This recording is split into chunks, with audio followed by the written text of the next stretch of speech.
In a quiet corner of Greenwich Village, New York City, lived two young artists, Sue and Johnsy. They had met in a cafe over warm coffee and paint-stained dreams and quickly became inseparable. Together, they rented a tiny studio apartment filled with sunlight, canvases, and hope. But then winter arrived, harsh, cold, and unforgiving, and with it came an invisible enemy, pneumonia.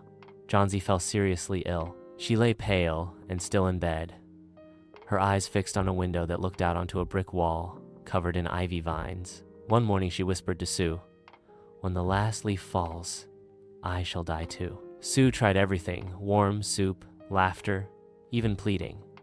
But Johnsy had already given up. Each day, she counted as the leaves dropped, one by one. And with each leaf gone, her breath grew weaker, desperate. Sue turned to an old neighbor, Mr. Behrman, a bitter old man who talked about painting a masterpiece, but never had. She told him everything. He said nothing. That night, a brutal storm hit the city. Rain slammed against the windows. Wind tore through the streets. And Sue feared the last leaf would be gone by morning. But when the sun rose, Johnsy looked out. The leaf was still there, green, strong, refusing to fall. She stared at it for hours, and then something inside her shifted.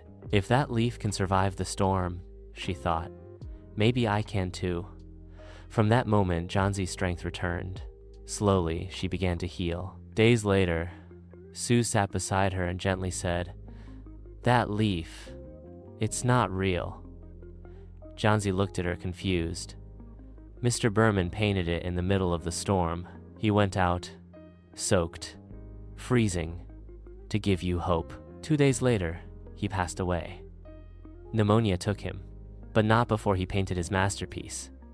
Not on a canvas, but on a wall. Not for fame, but for love. And in that quiet act, he proved something powerful. That sometimes, the smallest gesture can carry the greatest meaning. That even a painted leaf can save a life. That true art is not just what we see, it's what we give."